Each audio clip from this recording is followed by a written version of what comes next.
था, उसके बाद वो अनकंट्रोल गिर रहा होता है, फिर आप उसको पूरा एक ऑटोमेटेड प्रोसेस होता है, उसको फॉलो करते हुए धीरे धीरे स्पीड कम होती है एंड फिर वो लैंड करता है।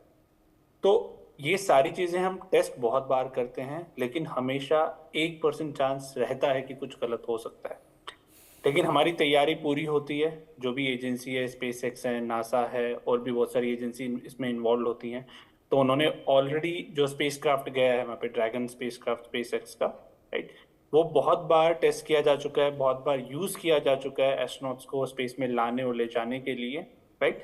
तो टेस्टिंग हो चुकी है, हमारी तैयारी पूरी है, पर 100% कोई श्योर नहीं होता। वी कैन से कि 99.9% श्योर है कि वो आराम से सेफली वापस आ जाएंगे। 0.1% कुछ भी हो सकता है। कुछ भी हो सकता है, ये बड़ी बात है। मिलिंद राज जो कि वैज्ञानिक है मेरे साथ जुड़ गए हैं, मैं उनसे पूछना चाहता हूं। मिलिंद साहब, सुनीता और बिलमॉर को आखिर क्यों भेजा था? लोग जानना चाहते हैं, क्योंकि बहुत सारे आम लोग हैं जिन्हें नहीं पता कि क्या रीज़न था, क्यों भेजा था, क्या उपलब्धि हासिल करना चाहते थे तमाम साइंटिस्ट। जी, तो Sunita Williams basically scientific research के लिए गई थी और उन्होंने पार्टिसिपेट किया था इंटरनेशनल स्पेस स्टेशन के एक आईएसएस ऑपरेशन होता है उसमें किया था।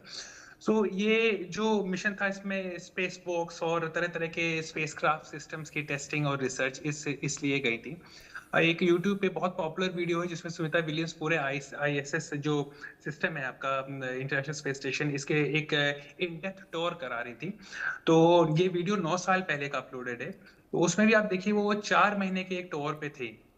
तो इंटरनेशनल स्पेस स्टेशन पे जो भी मिशन होते हैं ये जनरली काफी लंबे लंबे भी स्ट्रेच हो जाते हैं।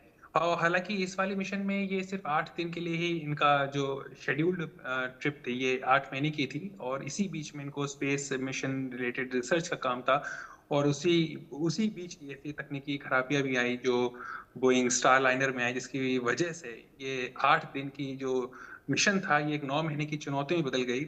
और जैसा कि अभी हमारे सहयोगी तरुण बता रहे हैं कि अभी भी कोई गारंटी नहीं है कि ये सुरक्षित वापस लौट के आएंगे या नहीं। तो और जो इनका, हालांकि एक बात अभी मैं कल ही एक स्पेस रिसर्च एजेंसी का एक नोट पढ़ रहा था, उसमें ये लिखा था कि जो मिशन पे ये गई थी सुनीता विलियम, जो कि आईएसएस के रिसर्च और स्पेस वॉक्स और तरह तरह के सिस्टम एडवांसमेंट, ह्यूमन एक्सप्लोरेशन के जो अपॉर्चुनिटीज हैं, कैपेबिलिटीज हैं, ये इसलिए उसको अंडरस्टैंड और सिग्निफिकेंट एक कंट्रीब्यूशन करने गई थी रिसर्च में, ये उन्होंने पूरा कर लिया है।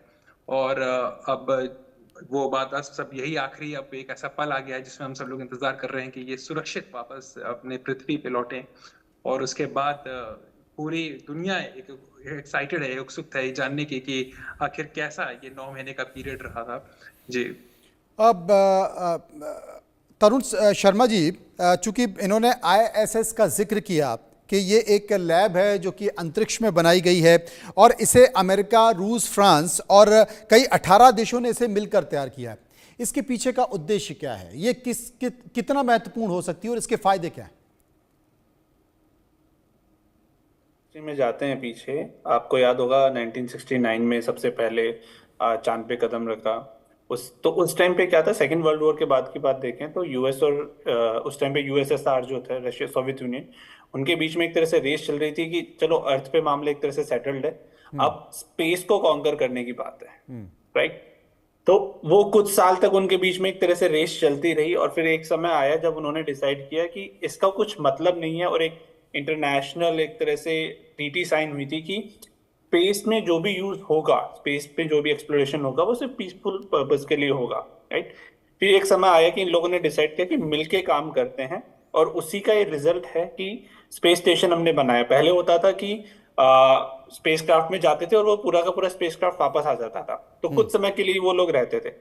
तो फिर स्पेस स्टेशन बनाया गया है कि जिसमें लंबे समय तक हम स्पेस में रह सकते हैं।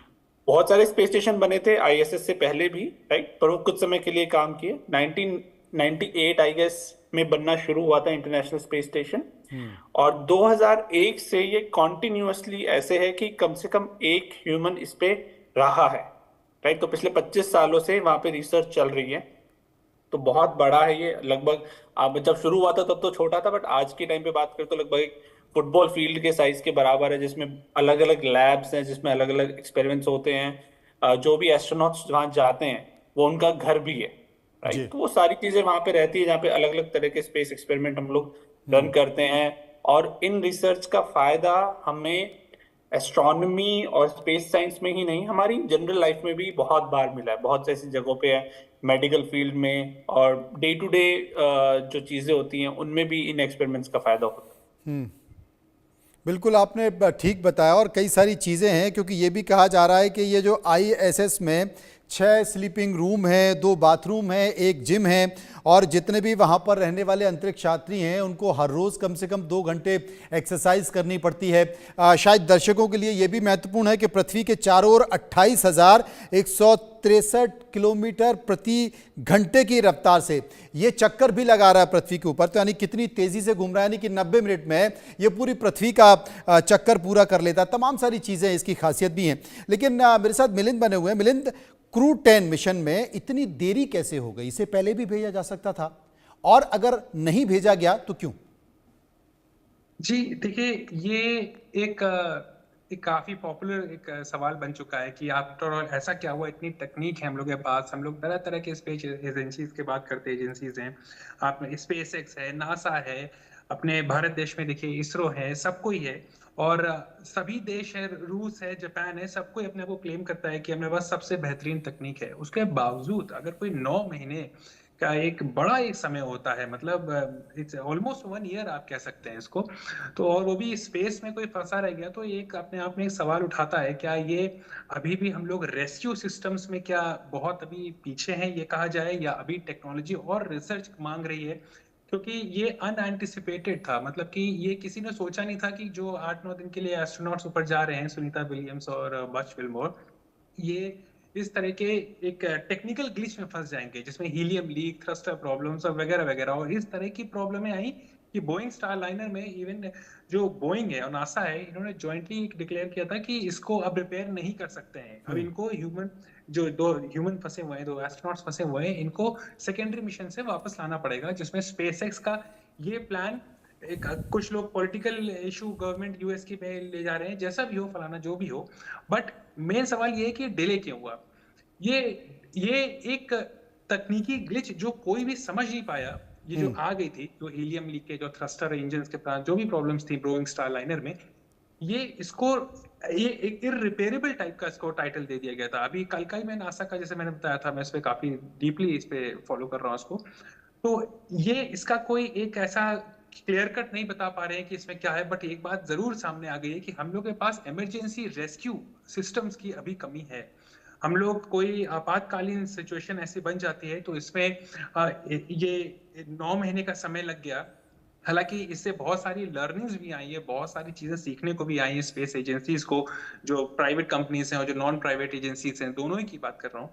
तो ये एक अपने आप में एक सबक है, एक सीखने की चीज है। और एक बात और जरूर मैं मेंशन करूंगा, स्पेस मिशंस कोई बहुत सिंपल मिशंस नहीं होते हैं। ये कोई एक ऐसे मिशंस नहीं होते हैं जो आपके बहुत वेल सेटल्ड रिसर्च बन चुकी हैं। ये अभी चलती ही जा रही है और अभी हम लोगों को बहुत आगे जाना है। तो ये एक शुरुआती दौर है, जैसे कि अभी बता ही रहे थे कि 1980 से भी सब चीजें हम लोग के एग्जिस्टेंस में आ चुकी हैं, बट इतने समय के बाद भी अभी भी बहुत